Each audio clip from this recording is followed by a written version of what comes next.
Hi again.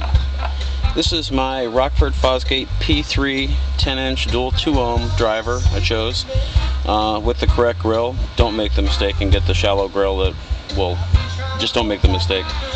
Box is made out of very thick fiberglass. One section I measured, it was about 1/4 inch thick, but with all the little angles and stuff and some of the stuff I put on the inside, it's not going to rattle or vibrate. Produces really nice, tight, punchy bass. Box is somewhere between 0.8 and a cubic foot. A little bit big, but I also wanted a little bit of the raw draw. When I built this, I also had to sink this edge in a little bit here to allow for this to rail in really well. Otherwise, I simply couldn't close the trunk. And instead of making this two pieces, I just simply matched all the carpet in the trunk to one section. You can't really see it, but there are neons in the trunk also, or not neons, but LED blues that shine down and light up the trunk at night. Over here, two Pioneer PRS 2100Ts. I've always been a fan of using two channel amps. I don't sit in the back seat, so there's no point for rear speakers. Rear fill is, for some people, it's just not for me.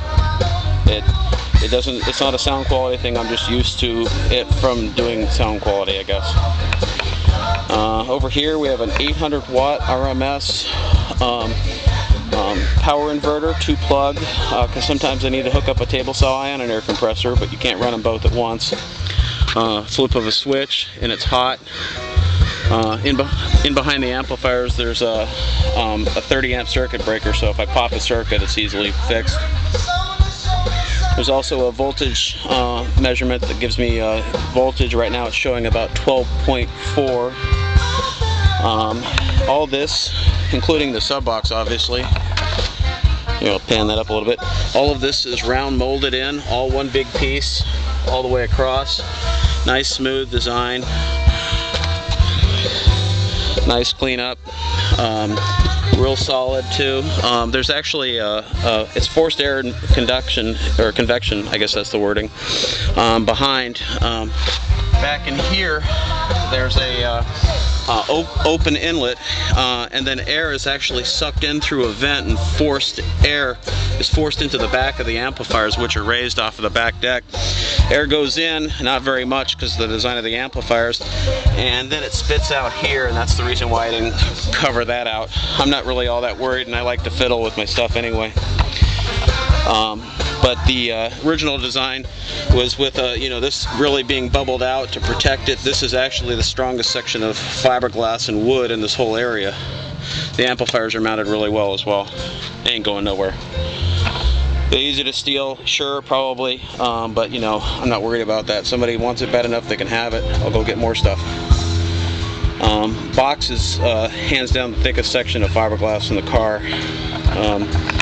You look down in here, I also, under the hood I added a 1 farad cap and a 725 amp battery, in addition to the Shrike 950 amp battery. Fire extinguisher separate from the battery, that's important. All the ground connections are short, battery connections are short as well. 125 amp circuit breaker under the hood, that's important. Got extra little tools here and a first aid kit. I also have jumper cables. Little trick for cleaning your windshield, steel wool works really well on the outside only, don't do it on the inside.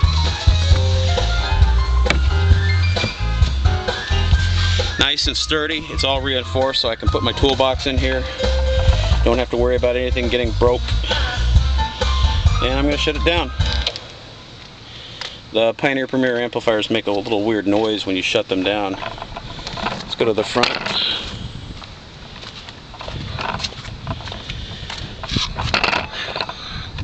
It's too noisy if you leave it on. Got the Aura 2-inch mid titanium mids. I said that twice. The CDT TW25 Silk Dome 1.5 inch tweeters. There's Aura bass shakers under the seats. I don't remember the model numbers of those. The Alpine deck, which you'll see in a moment. Then there's also in the doors here, which I may or may not do anything with it, but there's a lot of clearance inside the door. I have the Audio Pipe 6.5 inch mid-bass dual voice coil. I only have one voice coil hooked up because hooking up both what am I going to do? It's really kind of pointless. Go around to the other side. Feels weird talking to yourself. The center of the dash console next to the shifter is a little bass knob, 45 dB, 3-position adjustment.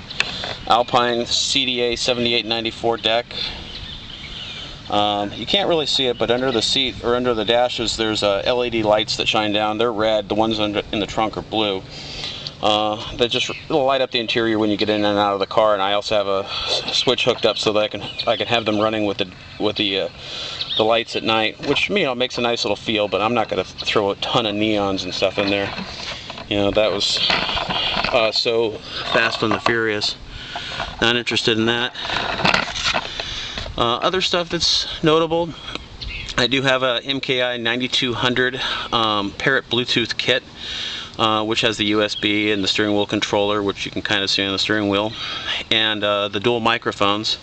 Honestly, even JD says that the single microphone is sufficient, but they went with the dual mics just for a little bit better clarity. Obviously, I put seat covers on. Anybody thinking about it, I recommend it. Make your seats last longer. The alarm is a CompuStar alarm. They say it's a 1/4 mile range. Sure, all right. Impact sensors mounted on the windshield, and the overall performance works pretty well. I guess it's an alarm. I just turn it on and off. Somebody steals my car, great, enjoy. Here is the under the hood section of our show, and you can see I've got a circuit breaker there and a battery and a 1 farad cap in the back, and all the connections are short. And of course, the old Iasco law was you had to have the circuit breaker or fuse within 18 inches of the battery. I think I definitely cleared that. I think it's someplace in the ranges of 6 inches of wire, maybe close to 8. Who's counting? I also upgraded the main power for the car that goes from the alternator. Haven't got around to doing the ground, but you probably should.